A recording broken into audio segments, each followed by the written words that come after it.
So welcome back to Comedy or Worse. I'm here with my very special guest, Alex Ibarra. Yay! All right. So how are you doing today, Alex? Hey, thanks for having me today. Thanks for taking the time. Oh, thanks for signing up. Yeah, please sign up. He followed all the directions. He doesn't just like say, "Oh, let me know," and it's like, well, you're not following the directions. Yeah, no, yeah. Is that the hard right? Exactly. Like I think when you mentioned out there saying, "Hey, who wants to be on the podcast? Come on in." It was a very genuine way to say, "Hey, come on." And the instructions were pretty easy to they follow, were easy. right? Yeah, definitely. You emailed me or something, Yeah. right? And you sent me your email. And you were on the slot, and I got a reminder. Yeah. So definitely was just very streamlined. When you looked at the list, you picked a time and date. Exactly. Yay. That fits my schedule too, because it's been busy out there. Oh yeah, for sure. Okay, so do you use a stage name? Right now it's just Alex Ibarra, but who knows how it's going to develop with comedy. I'm sure you know, like over the years. The sooner you choose one, the better. I know, right? I think it's fine to have that, unless you find it's a very common name or something. It's not a common name, but it's fitting with my act at the moment because my name is Alex Ibarra, and then I have the whole capybara thing going on, so like that kind of rhymes with it. So right now I think my regular name kind of just works. All right, cool. So how did you get into comedy? So I've always been a fan for like over 10 years, and I've done some stand-ups back in Santa Barbara, Ventura, and I've met some comedians that now are really flourishing. And I did more improv than comedy in the beginning, and then I just kind of let in. This has been the year that I've been really performing. Oh, okay, that's cool. So what got you into improv? I was just one of those people where I just think on the spot all the time. So I didn't know there was actually a class for that, and I was like, "Whoa, I can actually do this." So from there on in 2018, I started teaching improv for ESL students. Oh. Yeah, and just kind of giving on and really curriculum. So you took some courses and then you decided to teach it. Yeah, just like that. Cool. Yeah. Well, I was offered to me because they told me, improv, would you want to teach it? Because I was teaching English for a second language, and I was going into teaching, and so they told me as an extra curriculum, do you want to teach improv? Sure. Super cool. Yeah, that's what I was doing. Nice. So are you doing improv at all right now? If I have the time, I did take a course back in May. Since I've taught it in San Diego, being a brand new city, I'm not very known around area, especially in comedy. You just barely know me this year. So I pretty much took the level 1 class. Yeah. And then I'll probably go back into improv if it fits within what I'm doing now. Okay, that's cool. So where did you take the class? I did the Mockingbird. Okay, how did you like that? I liked it. It was a really good reminder of all the simple stuff that like the yes and all the creative stuff that I got a chance. I honestly, it was a great experience because that's kind of how I met Austin Trahan. Oh, okay. In my improv class. I hope I'm not throwing his name out there or anything, but... No, everybody's name is, you can say anybody's name as long as it's legit and you're not making stuff up. Oh, no, yeah. Because people find out. Yeah. No, we really did take a class together. That's cool. That's how I met him, and I found out that he was doing comedy. And it just kind of hit me where, like, I haven't really performed comedy as much as I would have loved to do. Sure. And it was kind of a turning point saying, should I start doing comedy now? After that first improv class back in May this year. Wow. Okay, super cool. So what is your writing process for comedy? So currently I do a lot of video recordings of myself, and I see a lot of I do like online inspirations, and I start seeing a lot of like Instagram recommendations. But this year, because I'm being serious, I took a class with Jennifer Mason, and which was great. And she recommended me, you gotta write. You gotta start actually looking at a book and start doing something. And I tell her, well, I got ADHD. I don't know. But she says, no excuse. You got to start actually looking at it. So she gave me some cool worksheets to look at. and to sit down and actually write down some material. So it's been helping a lot with my recent material. Well, that's great. So how many minutes of comedy do you have, do you think? 8 to 10 now. Right. Like solid. Excellent. Mm-hmm. That's great. I can't remember. Have you featured at Quantum Brewing yet? I have Quantum Brewing. No, I have not been featured at Quantum Brewing yet. Oh, we got to get, after this podcast, we'll sign you up. Yeah, it's kind of like signing up for the podcast. That's exactly right. Pick what Friday or Saturday they do. Oh, I've done your the open mic, correct? Right, but you sign up for the open mic. That's the absolute entry level. Right. And then the features get more time. Oh. Get maybe towards the beginning, and not have to wait. Oh, I wasn't aware of that. Yeah. Yeah, it's a pretty low entry. You know, it's not like, oh, you're not past at Quantum Brewing yet. Oh, now when you get past it, comedy or worse, you get a jacket. It's not there yet. Maybe one day. Yeah, no. But because trying to, give back to the community. Sometimes there's like this gap where it's like, well, okay, I'm just doing open mics. How do I progress? It's like, okay, well, you host or you feature or you do both. You know, like once you have enough time, if you only have 3-5 minutes, that's not worth bothering with. Yeah, you're absolutely 8 to 10 minutes, then okay, we can talk. Definitely. So you're absolutely right about that, because that's kind of the whole thing. Me coming in, I feel like I came in really strong. I'm now hosting at Cincunis. Open mic on Thursdays at 7 p.m. Till we close or the lineup is done. Okay. I just finished producing a teacher event. So I hosted a whole event for teachers, for local comedians that are teachers as well. Brought them on board. Kind of a good way to give back the community, give back to the teachers, and give some spotlight to the comedians. So on Ibarra Laughs, you can look at those reels, and I have an upcoming show on September 17th, which is going to be at McGuffey's. I think our headliner right now is Danny Ragu, who agreed to go in, and we have a couple features, and we have a couple of guest spots still open. Okay. So there's a lot that I'm doing. Right. Brand new, coming in, so I'm the new kid on the block. No, but you're already giving back to the community. Right. That's kind of my approach, because at the same time, there are comedians, there are people that have been doing this for years and years and years and years, and I'm still trying to get to know like the right approaches, the right way. I mean, I remember like trying to get stage time, and then just one comedian's like just straight up with me. He's like, well, what have you done? Right. What stage time have you given? Yeah. And not saying he was trying to trade a spot for a spot. It was just like, you're new to this. Like, why do you understand? It doesn't make sense, right? So, like, yeah. Over 2 years into doing comedy or worse at Quantum Brewing. Yeah. So I think it was you, Aaron. I think I did my very first open mic, where I thought to myself, I'm going to do a set. And I did it over at Lestat's. So nice. That's actually the first time we actually met.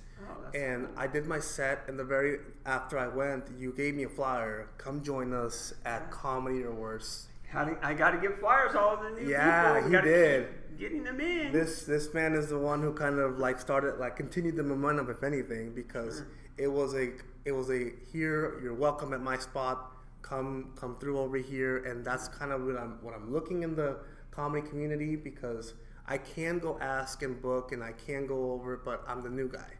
So I also want to see where things fit, because if I'm throwing it out something and my comedy doesn't hit to a certain venue or something, and that guy was a waste of time. I didn't think he was going to be doing this, So building a relationship with the comedy community is number one for me right now.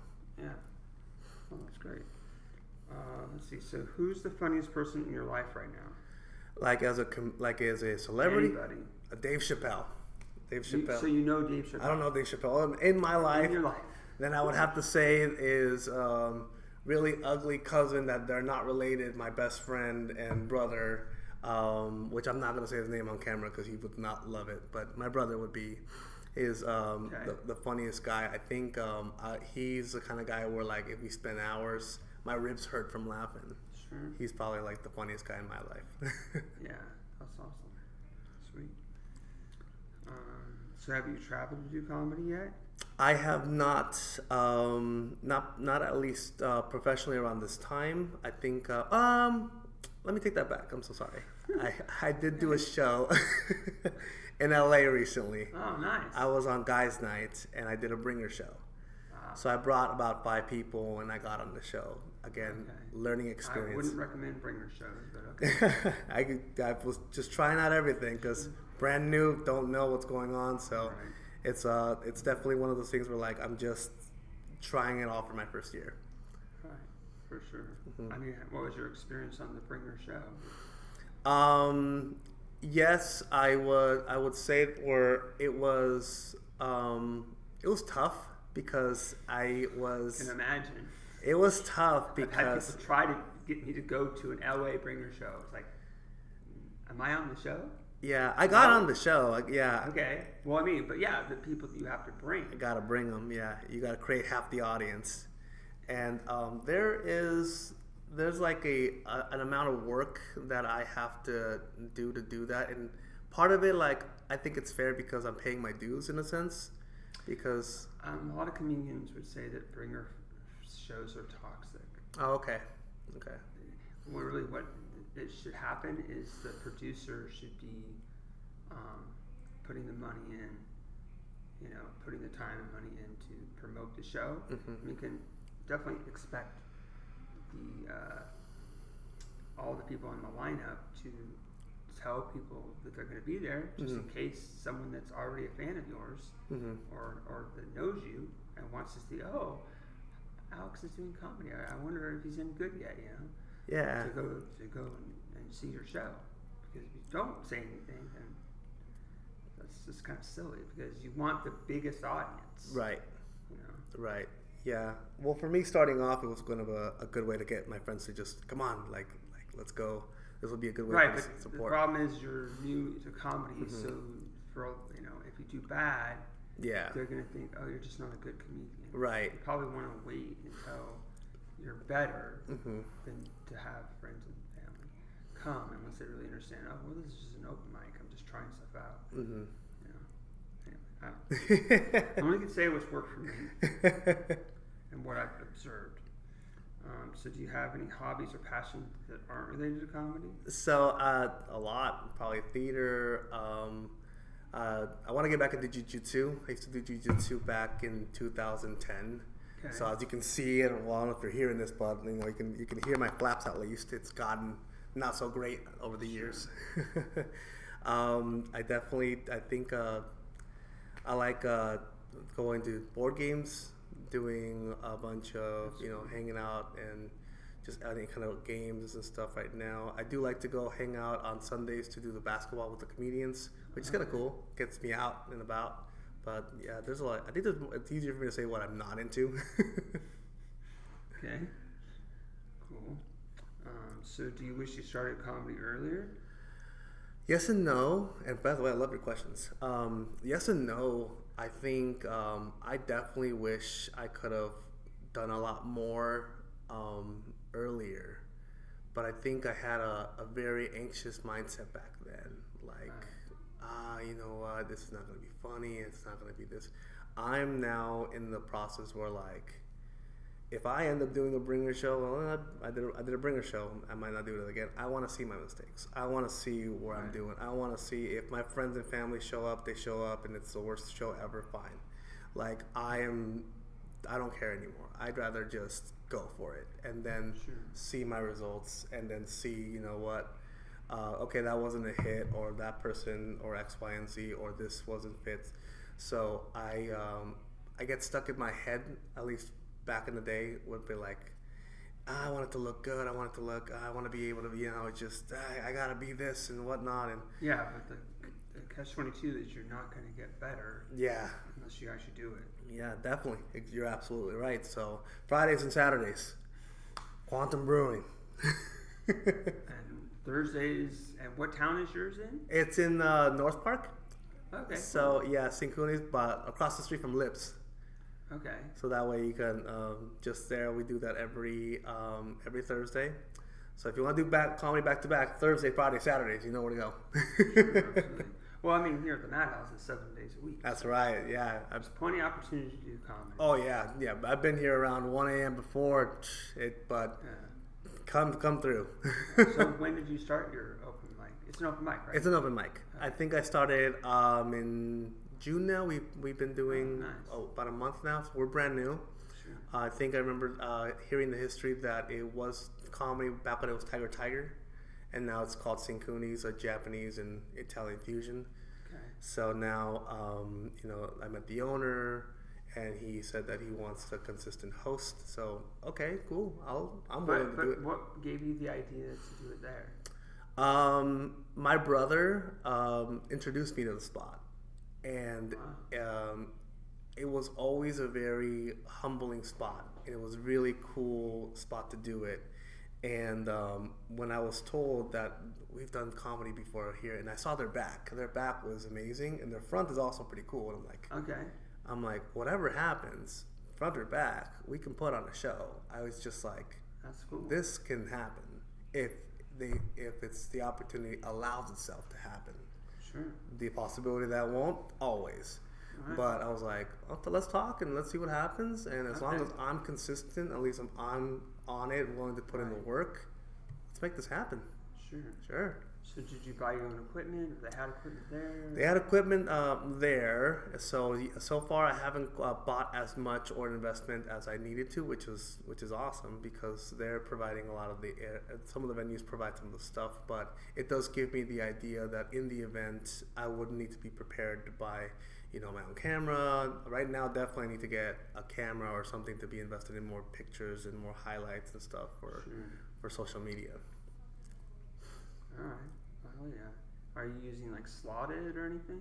I'm using Google Docs at the moment. Okay. But I need to go back to Slotted. Slotted, I think, is better. It sends you the email reminder automatically. Right. And I don't know. It's pretty cheap per year, so. Oh, so the subscription would be much better. I've found that the cost value was worth it. Worth it. Good. Okay. I mean, I have a bunch of lists on there. Yeah, I'm using Google Doc just because I just need to see how far I'm going to go. Sure. And to see like putting in the cost going forward, what might be worth the investment. Sure. Also, you're welcome to use my Slotted. Oh, cool. Okay. So I can create you a list and then share it with you, and you have editing rights to it. Oh, wow. I appreciate that. Yeah. You don't have to pay money. Yeah. Well, I mean, we can share the cost if you like. Oh, well, first give you a trial and then go from there. All right. I appreciate it. Groundbreaking stuff, guys. I'm letting you know. This episode's awesome. Cool. Let's see. Did I ask you this? What are your goals in comedy? No, you have not. And thank you for asking that, if anything. My goals in comedy right now is to see how far I can go. And, I don't want to put a cap onto that. Because if I were to tell you right now, hey, you know what, my goal... Well, you can have short-term and long-term goals. Oh, yeah. I have plenty of short-term goals. Right now, I'm hoping, like, the next show that I'm having is a success, and then I'm getting onto more shows. Sure. And, are you putting it on Eventbrite? Yeah, so it's on Eventbrite right now. It's on my Instagram, so you can buy tickets now, and I keep posting on my... so you actually have people buying tickets. Mm-hmm. We have about maybe 10 people now that are going to the show. Wow. So how much are you charging? $5. That's it. That's great. $5. So I'm letting you know, because the idea is right now I just want to see what's tangible. Sure. What can happen. Right, yeah. This show I switched from free to donation. Right. And the donation helps protect you from taxes. Mm-hmm. Oh, dang. Well, I'm going to be hitting this year. My mistakes are in. Right, but just pay the taxes. The problem with donation is they could pay $1. Right. Yeah. But some people have paid $10. Yeah, that's There's a true. few people that paid $20. It's like, okay, we better give them a good show. Yeah, yeah. So that's where They my also have some features too. of course. So So that's the, what you could do for, on Slotted is have, I have it slotted for the open mic. I have it slotted for the features. I have it slotted for the podcast. I have it slotted for the mailing list. okay, yeah. See, these are the things where like a veteran comedian like yourself. I mean, I just had to figure it out. Yeah. I'm like, I need a mailing list. I mean, I have, a lot of emails in Eventbrite, but there's people that just come not even through the Eventbrite. Or they see the Eventbrite, don't want to donate money, they still come, and then if they like it enough, they can like sign up for the mailing list. Okay. And then I put that email into the Eventbrite. Ah, It's better to have your mailing list all in one spot. all in one spot, of course. I like Eventbrite because it's paying a little bit of money and I can get 2,000 emails for free every day. Okay. And if it's more than 2,000, it's going to take 29 hours, and it will. You can pay money to send them all right now, or you can just have it go over the course of 29 Right. hours. Yeah, you can just do how you do it. So all these things are just I'm learning as I go.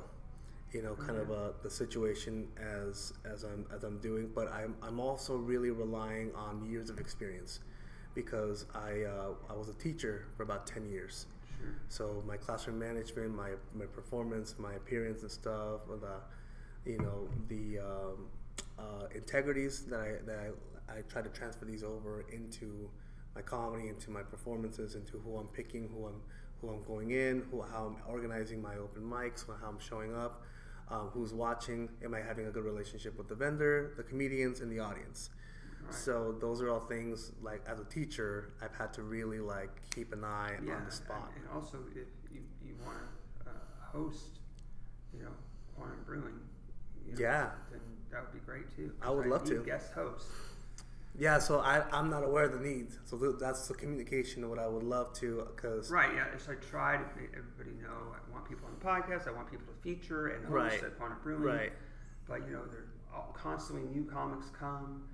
It's like, or I even had a visiting comic host. Yeah. Because no one had signed up, and he said he had hosted before, and I wasn't there, unfortunately. Yeah, but I would love to like host.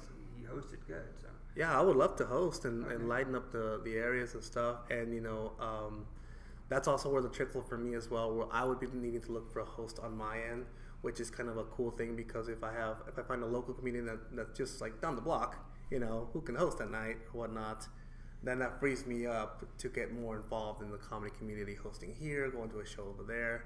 The whole idea for the open mic is more to have a spot for comics, have a spot for the community of comedians, because that Thursday at 7 p.m. could have been for bingo night, or could have been for like everything else. But being able to say that there's another comedy spot for comedians to be able to practice. Yeah, you might want to also have some features, so you have some kind of stepping stone. Mm-hmm. And if someone's good enough to feature, they're probably going to be able to host. Right. So, yeah. So that's how to get the guest host. That's where I'm looking at also, like, where are my features? Who are the ones that have made a name? I'm still new into this year. I'm still learning to see. Well, you can just look at flyers and see who's on actual show flyers. Right. Well, there's a lot of comedians. Oh, yeah. It takes time. Yeah. All right. So what is your favorite joke? My favorite joke right now that I have made, or just anybody's joke. Anybody's joke. I think could this be a celebrity as well? Well, I mean, as long as they fit in the category of everybody. All right. Just making sure. I think I go back to Dave Chappelle. I think he did a really fun joke about how like there's a skit where he says you never want your landlord to be a crackhead because then you gotta have the rent. And then he just plays out how hey, I need the rent. I know it's a month early, but I just need something came up, and he gives 20 minutes later I need more of the rent. that kind of comedy just kind of makes me like really laugh. It's like, yeah, what happens if your landlord is a crackhead? You know. That's cool. What was your first joke? My first show, I think I'm gonna joke. My first joke that I've ever done. I've heard. You stole it. No. The first joke that I've ever done was back in 2014. I think I said this on stage, and you can tell me if I bombed or not, but I think I bombed by saying this out loud. I was my first time doing comedy ever. I've never done it before. And I go on stage, and I thought it was an open mic, but it was actually an open roast. Oh. I didn't know what an open roast was at the time. I'm not sure what an open roast is either. So apparently, like it was for a comedian's birthday, and they did an open roast as an open mic. So anybody who wants to go on the mic has about 5 minutes to say whatever they want to the roast of honor, right? Oh my god! Doesn't help that he was African American. So my first joke ever was, I think you'll like my sense of humor because it's so dark that it picks cotton. Oh my god! Crickets. I talked to the guy afterward. He goes, "That was really, really funny, dude." And I was like, "It was?" And I was like, "I hope I didn't offend." He goes, and I think I got my very first comedy advice at that time. He goes, "Listen, man, anything you say on that stage and stays on that stage, no one should be taking that personally. The moment you go off that stage, say that same joke again, I'll meet you in the parking lot."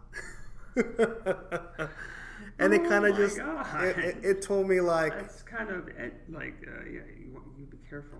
But there's people, not everybody in the world is gonna think that way. You know, he was a comedian. Mm-hmm. So yeah, he's able to take the roast. Right. All in good fun. Yeah, it was all in good fun. It was good and fun. Like I was, I don't think anybody got mad at me at that. I think people got mad at me later on because I was a heckler. I was when starting off, and that's when I was learning like, hey, in comedy you don't do that, dude. That's a no-no. And I was like, oh, I thought this was an audience participation. And you know, I'm young. At the time I'm 24, or whatever age I was. I'm thinking I don't know what's going on, but me trying to get into comedy and going into it. So right, it doesn't help that social media has a lot of clips where the audience says something, and then the comic does something that makes it funnier. But right, I really think that comics should start also posting the times that it ruined the show. Right. Yeah. Because I definitely learned my lesson. I was like, you know what? Don't do that to someone because getting on stage and it takes a lot. It's and you have a script going on, and you're in a flow and you're doing your minutes and you're trying to stick with the minutes. You think you're helping, but you're distracting. If you're getting more laughs than the comedian, then that's great for you, but you should just wait your turn and go up there. Yeah, exactly. That's why I think I have like the highest respects on some comedians that are able to turn that around or find a way to like call it back or something. It takes a lot of strength because I still want to practice because that goes into like your crowd work in a sense. However you want to see. If you want to be direct and be like, hey, that's not funny, and then going back, it's still, there have been times where I've either seen or been a part where like you just freeze, and that's I don't know what to say. That's my time. It just kind of downgrades everything versus being able to continue. I'm not a fan of that's my time. I very rarely say that. Yeah, it's good. Yeah, which I don't want to be that either. I don't want to be like that guy wasn't. There was a time where I was saying, "Give it up for toast." Oh, okay. Instead of give it up for the host. And no one ever said anything about it. Oh. I brought it up on this podcast a few times. Oh, really? But yeah, maybe one day I'll start saying it again. Oh, maybe. The people that get it will be like, "Oh yeah, that's Aaron Trahan. That's his humor." Speaking of which, do you have a favorite fan interaction? Either you were a fan of someone or someone was a fan of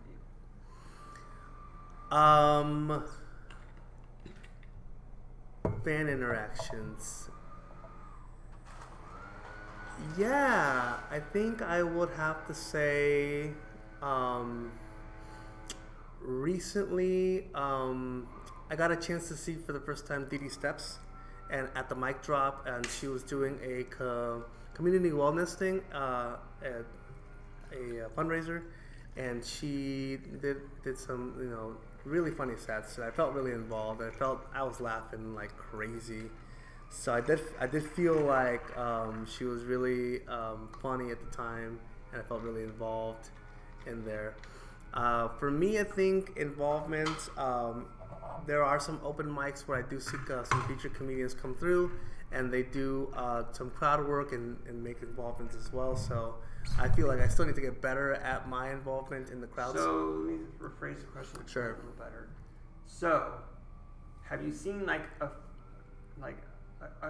doesn't necessarily have to be famous, but some comic, and you were like, oh, they were great, and then you told them that and had a good interaction, or if someone saw you on stage and then after you got off stage, they came up to you and said something nice. Oh yeah, definitely, like all the time. I think I've been doing. Do you have a favorite one? Yeah, I think it'll have to be Xander Beltran. Who is it? Xander Beltran. Okay, I'm not sure who that is. So he was a comedian back in up and coming in Ventura. Okay. And we were doing stand up open mics, and he had a great set. And we talked a little bit, and we had like a cool little chat. Years later, now recently, back in June, he headlined the mic drop at the Golden Room with Austin Train. And after his set, we talked, and we kind of followed each other on Instagram. And I got a chance to see his next event, which was with Bolo. So it was one of those interactions where I looked at him when he saw me come in. They're like, "You look familiar. Right. Did you do comedy like 10 years ago?" I'm like, yeah. Like I was never expecting that he's now in San Francisco doing headlining out there. Wow. He's traveling. I think he's in Texas right now. If that kind of fits. And he was here for doing a show in San Diego, and I was like, wait, what? Wow, like he remembers me. Yeah, So cool. it was cool to have that interaction. And then this recent more interaction, I got to meet his brother. Oh, okay. And he told me a little bit about how like he's doing children's books, and I work in ABA as my day job. Okay. So that kind of another connection there. Oh, super cool. Nice. So what's your favorite place to do comedy? Right now, well, St. Cooney's. Open mic at 7 p.m. But yeah, I definitely like to go to. I like to go here at times because of the availability at night. So, Madhouse for sure is a spot where I like to come and see a lot of comedians coming out here as well. This is probably the best spot to really network. Sure. All right, cool. What was your family like growing up? Not good. All right, next question. All right, what's your earliest memory? My earliest memory is me getting off the crib and getting yelled at. All right. Hell yeah. Do you do any other type of art? Besides martial arts, jiu-jitsu, right? Other kinds of art. I guess, yeah. So what got you into martial arts? Jiu-jitsu, just when I was in high school, I used to do wrestling. I used to be very into like WWE. So, and I'm still kind of a fan a little bit, like on the very, very side about it. But I do see that kind of an artwork, that performance, that theater arts persona. So, Right. doing jiu-jitsu and doing wrestling, those are more hands-on and a lot more tactical. Right. Which I just love doing that when I get a chance. If I have a chance of free time or anything. Right. But right now comedy is my art. Yeah, sure. So would you ever do a character on stage? Right now, I think the capybara is the character that's developing. Ah, Yeah, that's my set right now. That's definitely going to be the one that people are loving. And I think I even got my first fan wow. to give me some fan gifts. if you get this far into the podcast, I got a capybara. And because they know I am ADHD, they made sure that I don't lose it. And look at this. Little guy, he even got a freaking turtle backpack. That's cool. So the capybara segments that I'm doing at the moment are really kind of hidden. And, you know, the crowd loves it. And, you know, it's another spin on my weight. That way it's like, you're a big guy. Yeah, but it's kind of like, it fits with my name. So I feel like that's right now what I'm really leaning towards. All right, cool. Nice. What's the biggest audience you performed for so far? Right now, the biggest audience that I've performed for would have to be... It's a combination between... No, I think I'm going to say Guys Night in LA. Guys Night was one of the biggest. I'm going to say that's about 30 people, even though it was a bringer show, but it was probably the biggest that I have so far. You've never performed at American Comedy Company when the audience is full? No, I never get the chance. I don't have enough tickets, and then they'll draw my name. So, and I've recently haven't been available on Tuesdays, and those are the open mics. So, I haven't given it a shot to go a lot more and talk to the host and, hey, how do I get on the show? So, no, I haven't. All right, that's fine. Let's see. So, where did you grow up? I grew up in Santa Barbara. Okay, how did you like it there? I feel like it was great. It was like a paradise spot. I have a sense right now where like my childhood wasn't the best, but so I have just conflicting memories going back. You know, it's a great place for old people and college students, but you know, now that I've moved on to San Diego, this is now my home for me. I've been here for 5 years now. All right, cool. Let's see. What's the worst thing about comedy right now? The worst thing about comedy at the moment, that's a really good question. The worst thing about comedy at the moment,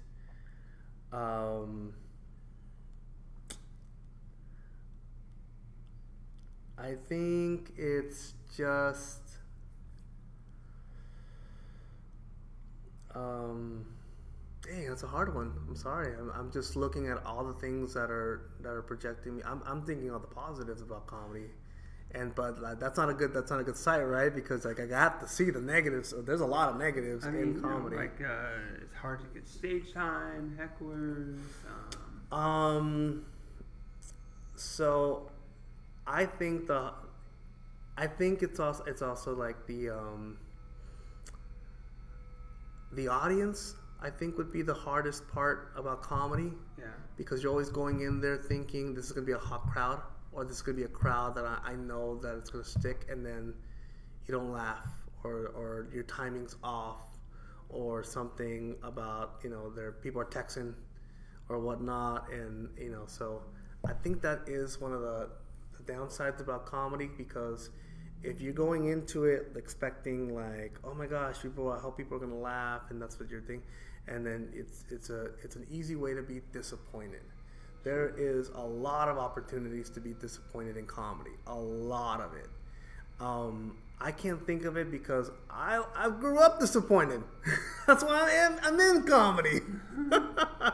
So I'm always expected to be like, this is gonna be a shithole night tonight, no worries, and then dig out the gold nuggets at the end, you know. So and take my wins.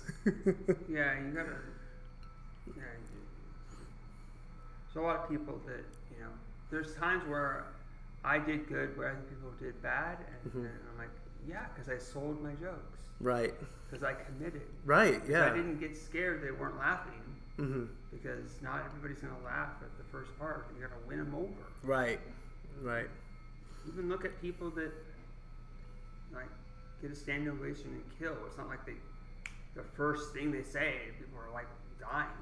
Mm-hmm. You got to build them up. Exactly. Create tension. You got to win them over. Right. I think like I've talked to some comedians that really narrow down where they have a good night and they killed in that audience, and then they go to a different audience, and then they're like, oh man, like this audience wasn't that great. Where like, well, I mean, did you get a chance to tailor? It's part of your job is to assess the audience, be in the moment, and right, make adjustments. Right, and it's also one of those things where like you have a really good set, and you do the work, and it just doesn't hit as much, in a sense. But it's not one of those things where like, not because you're not a great comedian, but it's also like either it could be the day, it could be the time. I think that's also like the timing of certain things, because in comedy we have certain jokes, and maybe our jokes can either expire because of, you know, everybody did the whole the CEO jokes, you know, that of at the what's it called, the concert, you know, they were doing a lot of those, and those are they're like, hey, I'm funny because I could do this. And I'm like, well, those are time jokes, man. Like, those are gonna expire. all my jokes from 10 years ago, they don't land today. I don't even use them. They're dead in the water. Yeah, like also, I lost my train of thought. So do you have you been in a car accident? Oh yeah, plenty of them. Wow. I don't know what that has to do with comedy, but it's pretty funny. I don't know, it's just something interesting to 2013 to 2015, man, I got bumped up and had like, just so many times my insurance went up like crazy. So what was going on? I don't know. Honestly, I kept getting rear-ended on like stop signs and people in the back and everything. I would always get them fixed. So, but that didn't help my insurance. But definitely, I would. Back then, I was always a careful driver back then. But I think it was Santa Barbara. That's why I left. Yeah. All right. So, do you have any merch? Right now, I do not have any merch. You should make stickers. I think you're right. You're absolutely right. I just met a person too that he can do merch for really cheap. So I'll have to see, but I might start doing merch if I get to it, because there's a lot going on right now. So hopefully, sure. But it's a good way I to. mean, I would, compare prices from like a big website versus a person. And there was a swap meet. The guy was like, $6, here you go. I can make a shirt for you. I'm like, what? Oh, really? I was like, wow, really? Yeah, it comes with the shirt. Just give me the logo and $6. And what swap meet is that? The one in Kobe. That's far away, right? Yeah, it's over by the Pachanga Stadium. Yeah. But he told me that small logos are $6, big logos are $11, and you get to keep the item. I was like, yo, give me the connect. I think I'm gonna start doing some Capybara or Ibar Laughs shirts and Does merch. He make them right there, or?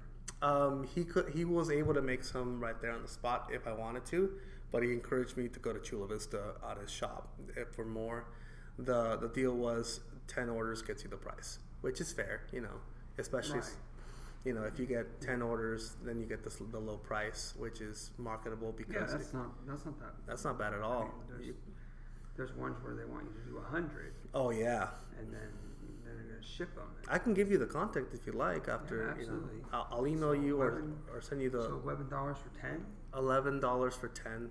So $11 each. Sure. Which and they provide the shirt. Mm-hmm. That's what he told me, at least. So sure. I will definitely I can double check and do it myself first beforehand. Zero risk, because you never know. You're like, oh, I said that. Sorry, I was hungover. Right. I mean, like 100, comes to like $4 a shirt. Yeah. But if you're just trying to test stuff out, then $10 isn't bad. $10 or $11 or whatever. Mm-hmm. Yeah, 11. And it's a higher price per, but you're gonna spend less overall. And then you're not keeping as much of the merchandise that's not being sold. Yeah. All right. Cool. Let's see.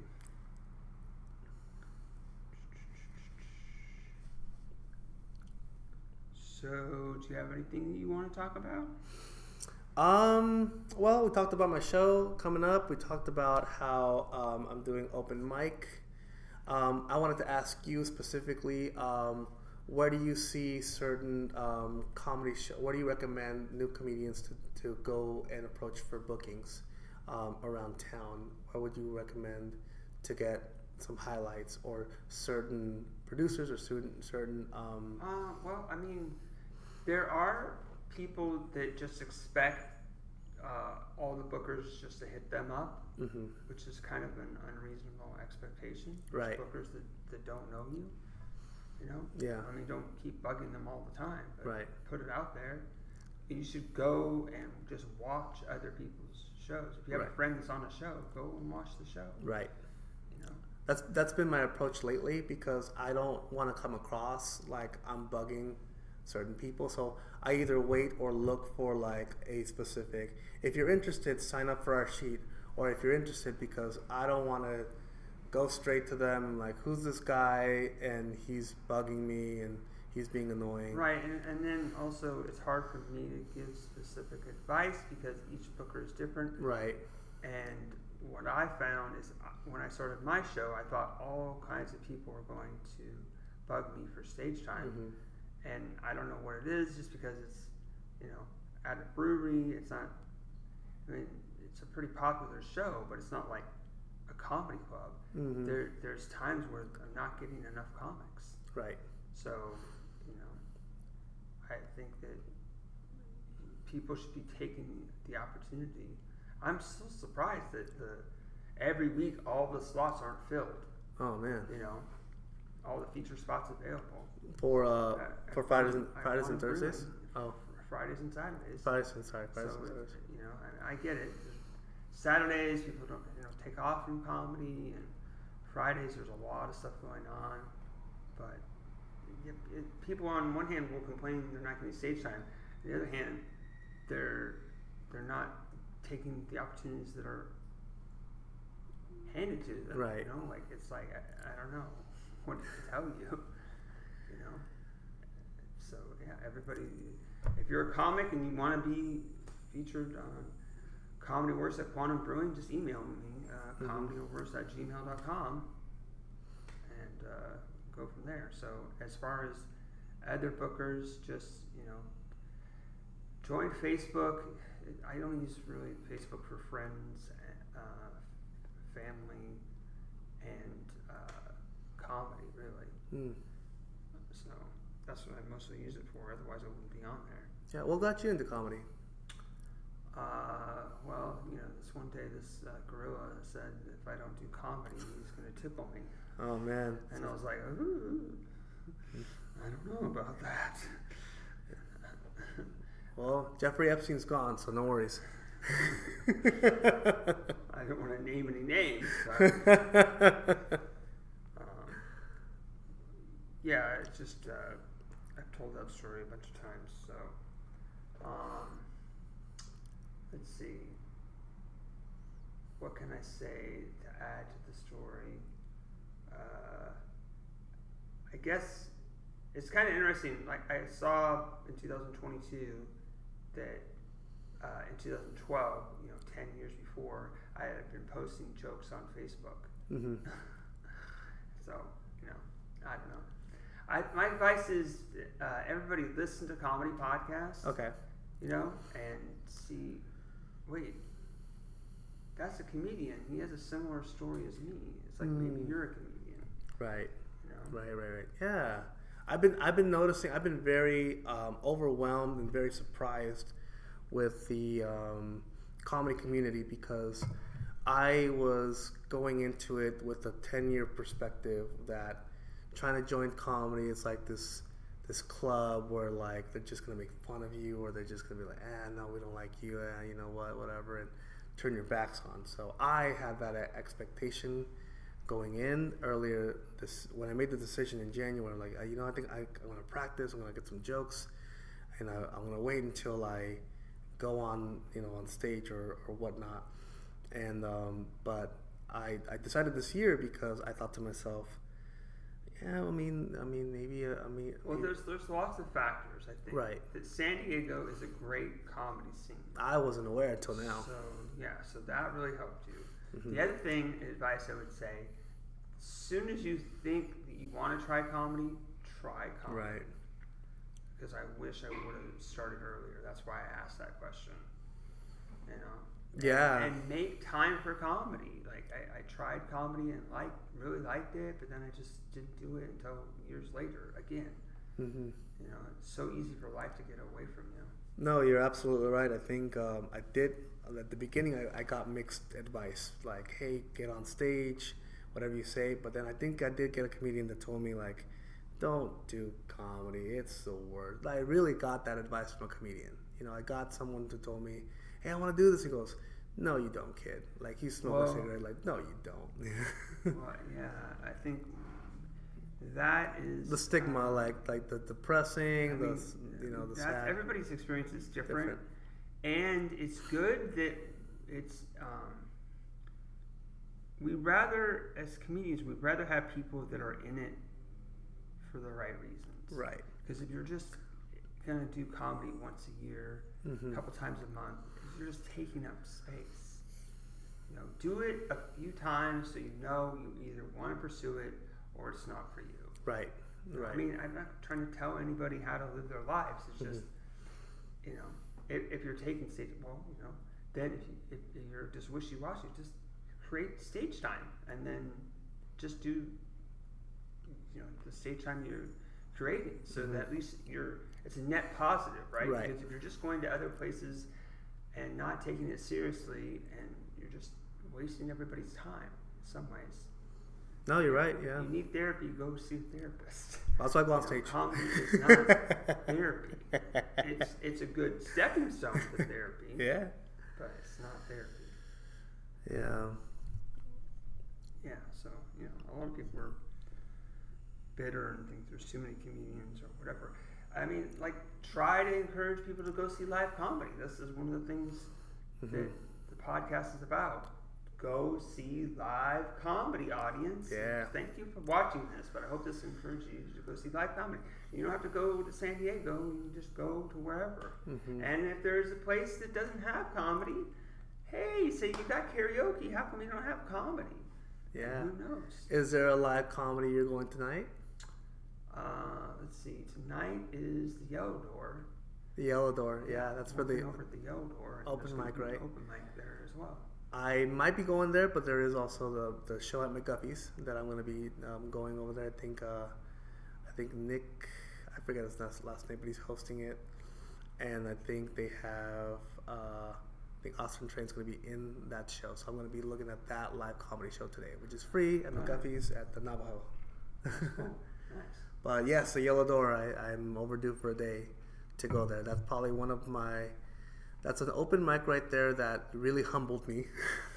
I did it the first time with a lot of you guys, and it was the first time doing an open mic set in front of all comedians. Mm-hmm. All comedians. That's like the hardest thing for me as a comedian. Yeah, if you can make them laugh. But you want to not just do comedy in front of comedians, because then your comedy is going to get darker. It's going to get edgier. Yeah. And you're going to the real audience is going to go, whoa. Yeah. So that's what I figured out. Would you agree that it'd be a good stepping stone, though, to at least get some feedback if you were to do like an open mic in front of, like, not every time? I would just get whatever stage time you can, but try it. It's not recommended to like have your friends and family go to all your shows at the beginning, right? Because you're not going to be any good, and then they're going to think that you're just bad at comedy and stuff. But at the same time, when you are bringing your friends and family, and you're new, you're helping the community, right? That's where I'm thinking. Other comics are going to be good. That's where I'm thinking about it, because I brought all my teacher community into the show that I produced, right? At St. Cooney's.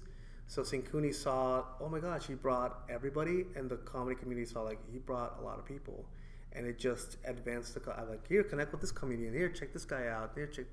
It's a Right. branching. Sure. Well, I mean, hopefully that's sustainable. That's the hard part too. I mean, that's why I'm doing this, because I want to see how far I can go. If it's not sustainable, it's not sustainable, and I just want to say, well, did it for a couple months. Not saying like I gave up, but I just want to see like. Well, I mean, not about comedy. The connection. Comedy's always sustainable, Right. Right? Because there's always place to do it. Sometimes it's hard to like run a show, Right, and keep that sustainable. especially like a niche thing, you know. I don't know. Also, I recommend everybody to try to do a writing group. Yeah. That's Any recommendations? Write Tight. Right. That's the third time I've heard. Okay, I gotta do it. Write Tight is the one. It's no offense to the other one. I just haven't, things haven't lined up to go to the other one. I think it's haven't heard called that Laugh Lab or something. Okay. I think they're doing it the opposite. Write Tight is the first and third Sunday of every month, and I think Laugh Lab is the second and fourth Sunday every month. Okay. It's just, there's been no opportunity for me to go to the other one. It just hasn't lined up. At first, I was working on Sundays. Yeah. And now I don't work on Sundays. I don't know. Anyway, so there you go. Let's see. So, how do you feel about social media?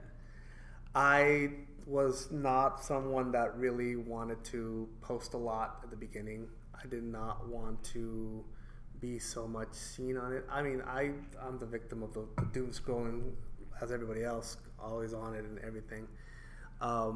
Comedy has pushed me to be more on social media, promoting, getting out there, which has been a wild thing for me, because it's always like, oh, what are people going to think about me or whatnot? Who cares? But no one really cares. But the fact that I'm posting flyers, I'm posting what I've been doing in comedy, and it makes it more adjacent than just myself, than just like, hey, right now I'm cutting the lawn, or no one cares about that, Right. So I just think that it's a great tool at the moment. Yeah. There are platforms that I use and some that I don't use. I personally, for now, don't use TikTok. I just don't understand it. I'm a millennial, and I don't want to get into it. But if comedy demands that from me, and there's a spot where like, right. Well, what I figured out is that they say, oh, you should analyze each platform and post content that lines up with that platform, and I get it. Maybe that's the optimal way of doing it. But what I am doing is I have this website. I paid one-time fee, $47. Right. And it posts to 8 different things all at once. Right. So I post to both my Instagrams, both my TikToks, X or Twitter or whatever. Yeah. 2 Blue Skies. That's 8. Mm-hmm. Or and then YouTube. Did I say YouTube? Yeah. And it's just posted all at once. Right. And it's just so much easier now. Yeah, and then you get to see certain types of people that use certain types of platforms. And for me, I'm more of an Instagram guy. That's where you can find me and easily connect with Just why limit your audience? Right, of course. Right? So like it's not that hard to set up an account on each of those. Yeah.